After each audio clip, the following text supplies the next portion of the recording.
तो किसी charge distribution की जो इलेक्ट्रोस्टैटिक फील्ड एनर्जी है या इलेक्ट्रोस्टैटिक एनर्जी है, उसके लिए हमने कई तरह के एक्सप्रेशंस निकाले। और अभी जो लेटेस्ट पिछली बार हमने डिराइव किया, उसमें हमने कहा कि कोई एक सरफेस ले लें, क्लोज सरफेस, जिसके अंदर सारा का सारा चार्ज डिस्ट्रीब्यूशन हो, और उस पर हम लोग इसका मान निकालें u बराबर हाफ एप्सिलॉन नॉट, और दो इंटीग्रेशंस। एक इंटीग्रेशन जो है वो सरफेस इंटीग्रेशन, ये जो क्लोज सरफेस है इसके सरफेस के ऊपर इंटीग्रेशन, सरफेस पे किसका, इलेक्ट्रिक फील्ड और पोटेंशियल, इसको हमने गुणा किया है डॉट डी ए वेक्टर, ऐसा। यानी हमने एक सरफेस लिया है, क्लोज सरफेस, जिसके अंदर एक वॉल्यूम है, सारा का सारा चार्ज उस वॉल्यूम के अंदर है, ऐसा सरफेस हमें लेना है। और उस सरफेस के ऊपर केवल देखना है, सरफेस के अंदर नहीं देखना है, केवल ऊपर देखना है। जो सरफेस का जो पार्ट है, उसके पॉइंट्स हैं, वहाँ देखना है, और उन पॉइंट्स पर कितना इलेक्ट्रिक फील्ड है, कितना पोटेंशियल है, और फिर उसको मल्टीप्लाई कर दिया, और जहाँ उस सरफेस के ऊपर वो एलिमेंट लिया है, एरिया एलिमेंट, उसका आउटवर्ड नॉर्मल की तरफ डायरेक्शन दे करके ये एरिया वेक्टर बना लिया, और ये पूरे सरफेस पर उसको इंटीग्रेट कर दिया। तो इसको हम यहाँ पे एक गोला बनाएंगे बताने के लिए कि पूरे क्लोज सरफेस पे ये इंटीग्रेशन होना है, प्लस यही हाफ एप्सिलॉन नॉट, और उसके बाद ई स्क्वायर डी टॉ, ये इसके वॉल्यूम पे इंटीग्रेट होना है।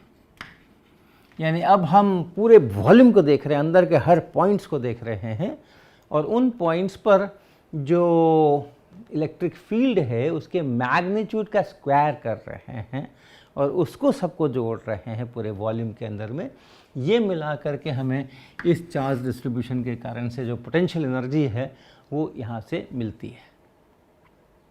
तो एक अभ्यास करते हैं, अपना पुराना प्रॉब्लम फिर से लेते हैं कि एक स्फीयर है, और उस स्फीयर के अंदर एक यूनिफॉर्म चार्ज डेंसिटी रो से पूरे वॉल्यूम के अंदर में चार्ज भरा हुआ है, ऐसा। और उसकी इलेक्ट्रोस्टैटिक एनर्जी हम निकालेंगे, हम निकाल चुके हैं पिछले वाले एक्सप्रेशन से, और अगर आपको याद हो वो आई थी 3q²/20 पाई एप्सिलॉन नॉट r, ये रेडियस है इसका, और ये q चार्ज टोटल डिस्ट्रीब्यूटेड है इस वॉल्यूम के अंदर में। तो हम ऑलरेडी निकाल चुके हैं, लेकिन इसका अभ्यास करने के लिए हम फिर से इसी को निकालेंगे। और ये जो सरफेस लेना है, क्लोज सरफेस, उसी स्फीयर का ही जो सरफेस है उसी को हम S लेंगे, उसी को हम सरफेस लेंगे, क्लोज सरफेस। R = R, इस सरफेस पर हम इसका करते हैं। तो पहले आए हम इस इंटीग्रेशन को करें, हाफ एप्सिलॉन नॉट, और यहाँ integration E V dot D A, पहले इसको करें। तो अभी हमको खाली सरफेस पे रहना है, अंदर नहीं देखना, बाहर नहीं देखना। सरफेस पे जो इलेक्ट्रिक फील्ड है E, उसको हम लोग क्या लिखेंगे, यहाँ जो इलेक्ट्रिक फील्ड है इसके कारण से वो होगा Q/4 pi epsilon not capital R का स्क्वायर, किस डायरेक्शन में, रेडियली आउटवर्ड, यानी आउटवर्ड नॉर्मल के डायरेक्शन में। और फिर पोटेंशियल, यहाँ पे पोटेंशियल जब लिखेंगे तो वो हम लिखेंगे Q/4 pi epsilon naught R। ये बाहर के पॉइंट्स के लिए जो एक्सप्रेशन है उसका हम इस्तेमाल करके याद रखने के लिए आसानी से यहाँ आ सकते हैं। अगर स्फेरिकली सिमेट्रिक चार्ज डिस्ट्रीब्यूशन हो तो बाहर के पॉइंट्स के लिए फील्ड या पोटेंशियल लिखने के लिए उस पूरे चार्ज को आप केंद्र पर इकट्ठा मान सकते हैं, एक बिंदु पर मान सकते हैं। पूरा क्यू चार्ज अगर यहाँ होता तो यहाँ क्या फील्ड होता, यहाँ क्या फील्ड होता, यहाँ क्या फील्ड होता, वही एक्सप्रेशन इसके लिए भी काम आता है, तो उसका उपयोग करें। अंदर से भी आएंगे तो यही आने वाला है। अंदर वाला एक्सप्रेशन थोड़ा सा अलग है, रो r बाई एप्सिलॉन नॉट वगैरह, और पोटेंशियल का एक्सप्रेशन और भी थोड़ा जटिल है, लेकिन अंत में जब r बराबर कैपिटल R रखेंगे तो फिर यही मिलेगा मुझको। और अब इस डीए वेक्टर को लिखना है, यानी इसके सरफेस पे मुझे एक छोटा एलिमेंट बनाना है एरिया का इस सरफेस पे, और वहाँ जो एरिया है और ऐसा इसका एरिया वेक्टर है उसको लिखना है। तो एरिया कैसे लिखेंगे? इसमें हम थीटा को बदल रहे हैं, फाई को बदल रहे हैं, आर को नहीं बदल रहे हैं, और आर का वैल्यू कैपिटल आर के बराबर है। तो एरिया एलिमेंट कैसे लिखेंगे हम? एरिया एलिमेंट हम लिखेंगे, आर नहीं बदलना है, थीटा बदलना है। थीटा बदलेंगे तो आर डी थीटा, इतना डिस्टेंस चलेंगे। याद कीजिए, अगर स्फेरिकल सिस्टम के अंदर में ये थीटा है और हम थीटा को बदलते हैं, इस पॉइंट पर ये आर है, डी थीटा से बदलते हैं तो हम कितना चलते हैं यहाँ पे? आर इंटू डी थीटा, तो वो आर इंटू डी थीटा। इसी प्रकार जब हम फाई बदलते हैं तो ऐसे वाले सर्कल पर चलते हैं और कितना चलते हैं? आर साइन थीटा उसका ये रेडियस होता है और उस पर हम डी फाई डिस्टेंस चलते हैं, तो r sine theta d phi, this into r sine theta d phi. किस डायरेक्शन में? आउटवर्ड, नॉर्मल आउटवर्ड, ऐसे रेडियल डायरेक्शन में ये बना। ये थीटा और फाई पे इंटीग्रेशन है, आप चाहें तो दो इंटीग्रेशन लिख ले सकते हैं, theta going from 0 to pi और phi going from 0 to 2 pi, ऐसा करेंगे। तो ये r dot r cap dot r cap, ये हो गया 1। तो अब ये बना half epsilon naught theta phi का integration q by 4 pi epsilon naught r square, q by 4 pi epsilon naught r, यहाँ पे ये आर स्क्वायर, और उसके बाद sine theta d phi, sine theta d theta और डी फाई, इसका integration करेंगे। Phi going from 0 to 2 pi, theta going from 0 to pi, पूरा स्फीयर बनाने के लिए, और वो होगा 4 पाई, ये 4 पाई। ये इतना हो गया, इंटीग्रेशन हो गए। इसलिए अब हम ये दोनों इंटीग्रेशन के साइन हटा देते हैं। थीटा और फाई पे इंटीग्रेशन था ये, और थीटा और फाई के इंटीग्रेशन करके ये 4 पाई आ गया, तो इतना बना। तो क्या हुआ? 4 पाई आर स्क्वायर। इसको काट दीजिए, किससे? ये 4 पाई काट दिया और ये आर स्क्वायर काट दिया। इस एप्सिलॉन नॉट से इस एप्सिलॉन नॉट को भी काट दीजिए। तो क्या बना? क्यू स्क्वायर, क्यू का स्क्वायर डिवाइड बाई 2 यहाँ से, और ये 4 पाई एप्सिलॉन नॉट आर यहाँ से, तो 8 पाई एप्सिलॉन नॉट आर। ये बना ये पहला part, half epsilon naught integration E V dot D A. और इसी क्लोज सरफेस से जो वॉल्यूम बना है, उस वॉल्यूम पे अब ये इंटीग्रेशन करना है। तो अब ये दूसरे इंटीग्रेशन पे चले हम, इस दूसरे इंटीग्रेशन पे चले, half epsilon naught integration capital E का स्क्वायर। अंदर में अब हमें यहाँ पे एक वॉल्यूम एलिमेंट लेना, हम अंदर घुस रहे हैं और वहाँ पे एक वॉल्यूम एलिमेंट बना रहे हैं ऐसा, और वहाँ पे हमें इलेक्ट्रिक फील्ड लिखना है।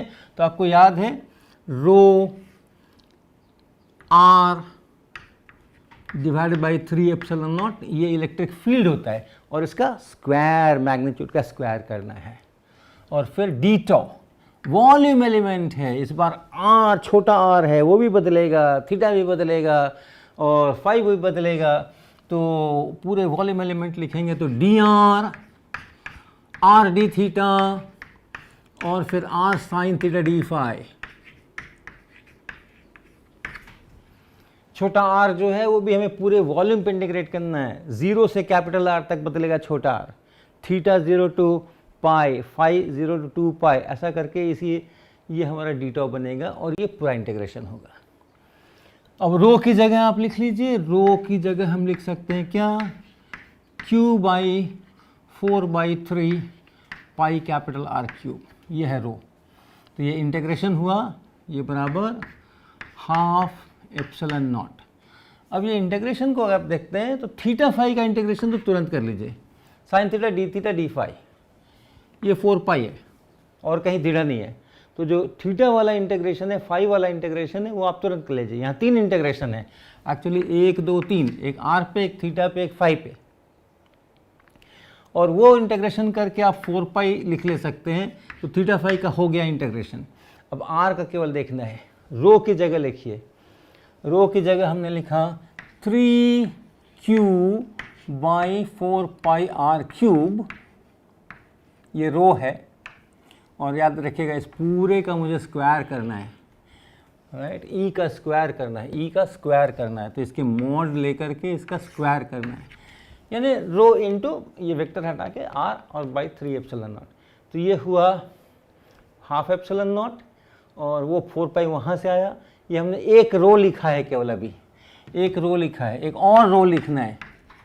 ये रो का स्क्वायर बना, ये रो का स्क्वायर बना, r का स्क्वायर लिखना है। ये r का स्क्वायर लिखा हमने। नीचे 3 एप्सिलॉन नॉट का स्क्वायर लिखना है, 1/9 एप्सिलॉन नॉट का स्क्वायर लिखा हमने। और यहाँ से देखिए एक r यहाँ है और एक r यहाँ है, तो r स्क्वायर लिखा हमने, और ये dr लिखा हमने। अब इसको आपको इवैल्यूएट करना है। इंटीग्रेशन अभी r पे करना है। ये इंटीग्रेशन जो है r वाला इंटीग्रेशन बचा हुआ है, और छोटा r छोटा r छोटा r, यहाँ पे छोटा r आने वाला है। चलिए लगा देते हैं, कहीं पे बाद में लिखेंगे। इस 4 पाई को तो आप ख़त्म कर दीजिए किसी एक 4 पाई से, और इलेक्ट्रिक फील्ड, ये एप्सिलॉन नॉट का स्क्वायर भी अपने को लिखना, ये एप्सिलॉन नॉट का स्क्वायर। इस एप्सिलॉन नॉट को आप इसके स्क्वायर से काट दीजिए, यहाँ पे एप्सिलॉन नॉट रख लीजिए और थोड़ा सरल कर लीजिए। क्या बना? ये सारा सरल करके, अच्छा अब हम यहाँ पे करेंगे स्किप, ठीक है। क्या बना? ये बना ई स्क्वायर डीटो, ये बना q square by 440 pi epsilon naught r. ये तो अब इसका सारा कैलकुलेशन कर लीजिए, और ये बनेगा Q square by 40 epsilon not 40 pi epsilon not और कैपिटल आर। अब सब इन सबको इकट्ठा करना है। यहाँ आर पे पावर 4 है, तो आर पे पावर 5 डिवाइडेड बाई 5, ये इसका इंटीग्रेशन हो जाएगा। और फिर उस आर की जगह पे आप 0 और कैपिटल आर रखेंगे, तो capital r to the power 5/5 हो जाएगा। ये सब करेंगे तो ये इतना रिजल्ट आपको मिलेगा। तो अब दोनों हमारे पास आ गए हैं, ये दोनों टर्म्स हमारे पास आ गए हैं। इनको जोड़ देने से मुझे ये टोटल एनर्जी मिलेगी। तो जोड़ देते हैं। U बराबर पहला वाला मिला था q square by 8 pi epsilon naught r, q square by 8 pi epsilon naught r. और उसके बाद दूसरा मिला है हमें plus q square by 40 pi epsilon naught r. और इनको अगर आप जोड़ दें तो 40 पाई एप्सिलॉन नॉट आर यहाँ पे, और क्यू स्क्वायर तो दोनों में है ही, ये यहाँ से 5 और +1 यानी 6। तो 2 से अगर आप काट दीजिए तो 6 का यहाँ बना 3 और 40 का यहाँ बना 20, 3 q square by 20 pi epsilon naught r. तो जो हम परिणाम पहले से ही आंसर जानते थे, वो आंसर हम ऐसे भी निकाल सकते हैं। और एक प्रैक्टिस के लिए आप 2r डिस्टेंस पे क्लोज सरफेस बनाइए। अब ये आप खुद से करेंगे कि जो क्लोज सरफेस की बात कर रहे हैं हम, वो यही फॉर्मूला इस्तेमाल करेंगे, लेकिन r बराबर 2r पे हम क्लोज सरफेस लेंगे, कंसेंट्रिक। ऐसा हम कोई भी क्लोज सरफेस ले सकते हैं जिसके अंदर सारे चार्जेस आ जाए। हम यहाँ पे ऐसे स्मॉल r बराबर कैपिटल R बाई 2 पे नहीं ले सकते थे, उसमें सारे चार्जेस नहीं हैं। तो सारे चार्जेस होने चाहिए उसके अंदर में। तो ये सरफेस r बराबर 2r लीजिएगा, और फिर आप इस इंटीग्रेशन को कीजिएगा, उसको कीजिएगा। इस बार ये जो इंटीग्रेशन होगा, सरफेस वाला इंटीग्रेशन, ये इंटीग्रेशन कहाँ करेंगे? यहाँ पे करेंगे। तो यहाँ कैपिटल 2 इंटू कैपिटल R, इतने डिस्टेंस पर जो इलेक्ट्रिक फील्ड है वो यहाँ लिखेंगे, यानी कैपिटल R का स्क्वायर नहीं होगा, 2 कैपिटल R का स्क्वायर यहाँ बनेगा।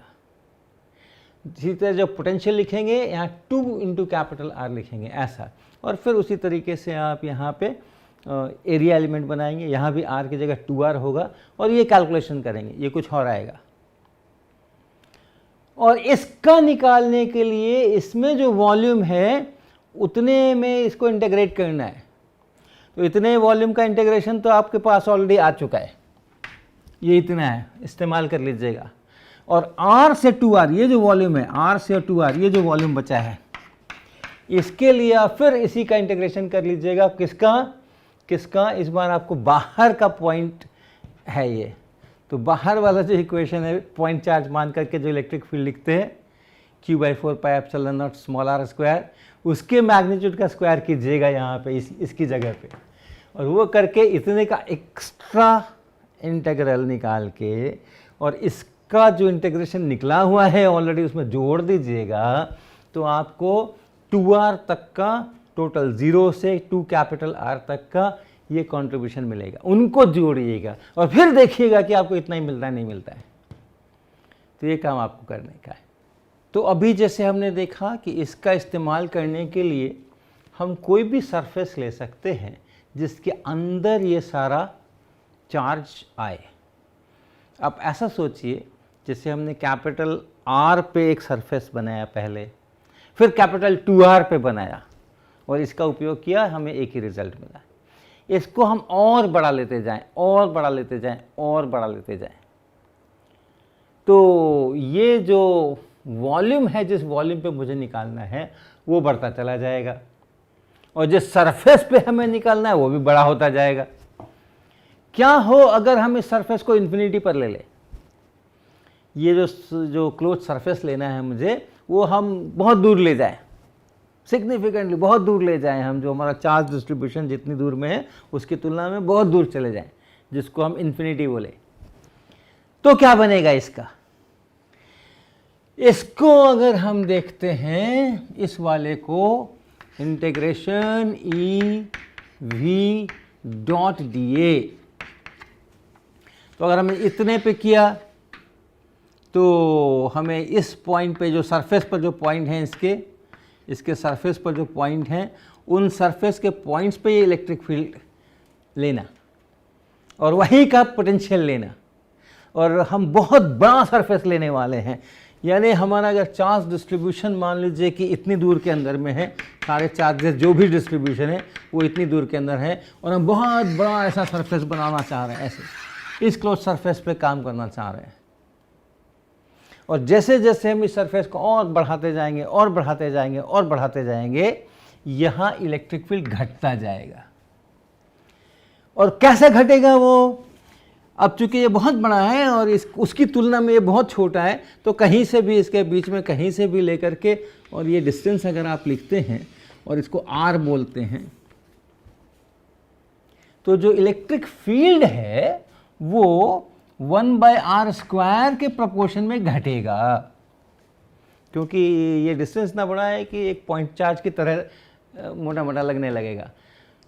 तो जैसे पॉइंट चार्ज का फील्ड 1/r² के अनुसार घटता है, तो वैसा ये जो फील्ड है 1/r² के अनुसार घटेगा। ये जो इलेक्ट्रिक फील्ड है this will goes as 1/r²। मैं केवल R डिपेंडेंस लिख रहा हूँ, वो सब 4πε0 ये वो कैपिटल Q वो सब अपनी जगह पर। पोटेंशियल का क्या होगा, अगर पॉइंट चार्ज होता तो ये पोटेंशियल हम लिखते 1/r, Q/4πε0 1/r, तो R बढ़ाते जाएंगे पोटेंशियल भी घटता जाएगा, और वो कैसा घटेगा, वो 1/r के अनुसार चलेगा। और ये एरिया है, कितने बड़े एरिया पे मुझे इंटीग्रेट करना है, तो वो एरिया बड़ा होता जाएगा। वो कैसे बड़ा होगा, वो किस अनुसार बड़ा होगा, तो अगर आप एक स्फीयर की कल्पना कर रहे हैं तो 4πr², यानी R बढ़ाएंगे तो वो R के स्क्वायर के अनुपात में वो सरफेस का एरिया बढ़ेगा। तो ये जो एरिया है, टोटल एरिया, इसको भी मिला रहे हैं हम, इसको कांस्टेंट ट्रीट कर रहे हैं, बाहर निकाल रहे हैं, टोटल एरिया बोल रहे हैं। तो वो जो टोटल एरिया है वो आर स्क्वायर के अनुसार बदलेगा। कुल मिला के अगर सबको गुना कर दीजिए तो ये जो इंटीग्रेशन है, ये पूरा इंटीग्रेशन, ये इंटीग्रेशन कैसे बदलेगा? 1/r स्क्वायर, 1/r और r स्क्वायर, तो कुल मिलाकर के 1/r। तो ये जो इंटीग्रेशन है, ये पूरा इंटीग्रेशन 1/r के अनुसार बदलेगा। जैसे जैसे r बढ़ाते जाएंगे ये इंटीग्रेशन छोटा होता जाएगा, और जब काफ़ी बड़ा r हो चुका है उसके बाद का देख रहे हैं तो 1/r के प्रोपोर्शन में ये छोटा होता चला जाएगा। और इस r को अगर मैंने इन्फिनिटी ले लिया तो ये 0 हो जाएगा। तो ये कंट्रीब्यूशन जो है, ये कंट्रीब्यूशन मेरा 0 हो जाएगा अगर हमने ये जो सरफेस लिया है वो सरफेस इन्फिनिटी पर ले गए, यानी पूरे स्पेस को हमने कवर कर लिया है। तब वैसी हालत में इसको हम लोग क्या लिख सकते हैं? इसको हम लिख सकते हैं half epsilon naught integration e square d tau all space. पूरे स्पेस में हम अगर इसको इंटीग्रेट कर दें तो हमें ये एक्सप्रेशन मिलता है। तो अब सिर्फ और सिर्फ इलेक्ट्रिक फील्ड की ज़रूरत है। हर जगह का इलेक्ट्रिक फील्ड अगर मुझे पता हो तो हम वो पूरी एनर्जी उस सिस्टम की निकाल सकते हैं। तो इस एग्जाम्पल को अगर हम फिर से लेकर के चलें, अगर हमने उसी स्फीयर को लिया, कैपिटल आर रेडियस के स्फीयर जिसमें कि यूनिफॉर्म चार्ज डिस्ट्रीब्यूशन है रो, और अब फिर से हम इसकी पोटेंशियल एनर्जी लिखने जा रहे हैं और इस बार हम इसका इस्तेमाल करने जा रहे हैं। तो पूरे स्पेस में जहाँ जहाँ इलेक्ट्रिक फील्ड है वहाँ वहाँ मुझे इंटीग्रेशन करना है। इसके भीतर का जो स्पेस है वहाँ भी इलेक्ट्रिक फील्ड है, उसको भी इंटीग्रेशन करना है। इसके बाहर जो इन्फिनिटी तक स्पेस है उसमें भी इंटीग्रेशन करना है। भीतर वाला इंटीग्रेशन आपको पता है, अभी हम लोगों ने किया, q² / 40 pi epsilon not capital R। और बाहर वाला जो है अब बच गया, तो ये पूरा हो गया, और इसको हम लिखेंगे half epsilon naught e square, बाहर का e square, q/4 pi epsilon naught r square. ये पक्का है, ये इसमें कोई अप्रॉक्सीमेशन नहीं है। यूनिफॉर्मली चार्ज स्फीयर के कारण बाहर के पॉइंट पर फील्ड अगर लिखेंगे तो फिर वो उसको एक पॉइंट चार्ज मान के लिख सकते हैं। इसका स्क्वायर,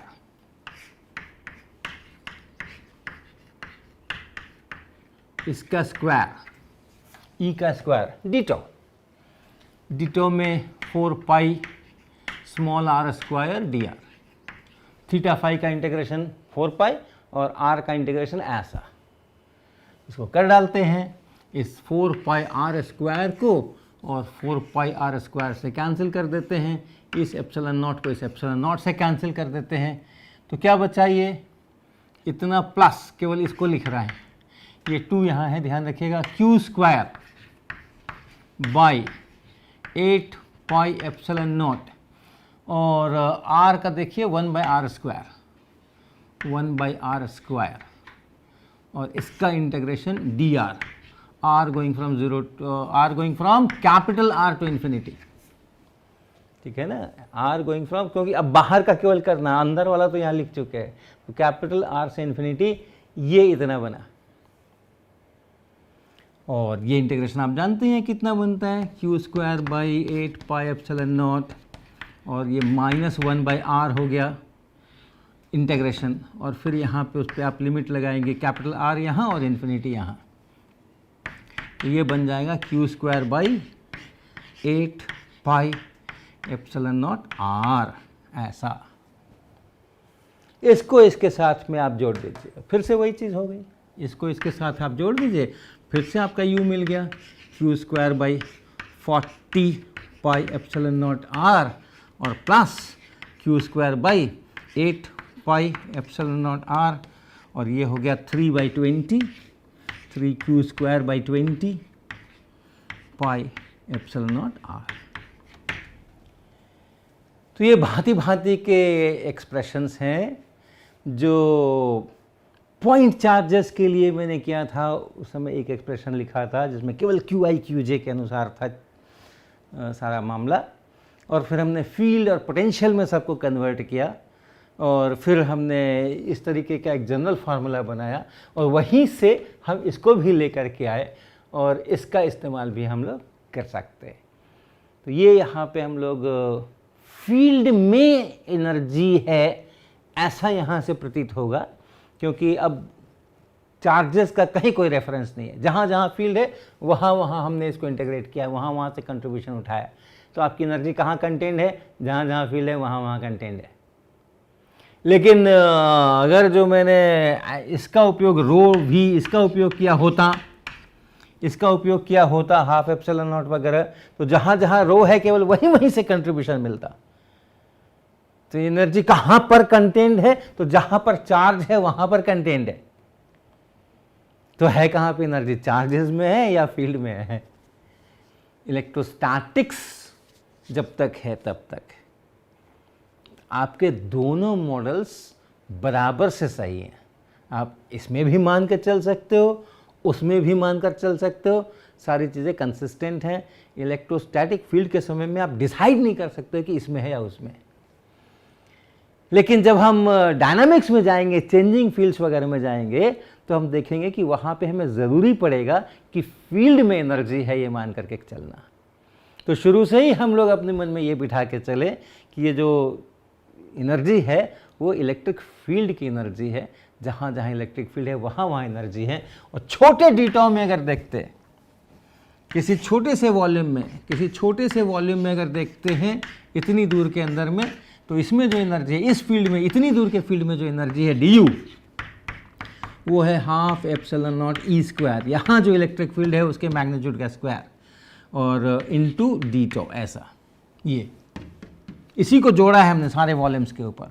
और इसलिए जो d u by d tau है, पर यूनिट वॉल्यूम कितनी एनर्जी है, that is half epsilon naught e square. इसको कहते हैं हम एनर्जी डेंसिटी। जहाँ फील्ड है वहाँ पे पर यूनिट वॉल्यूम, यानी छोटे वॉल्यूम को लेकर के पर यूनिट वॉल्यूम एनर्जी कितनी है वो निकालें, एनर्जी डेंसिटी, वो इतनी बनेगी half epsilon naught e square.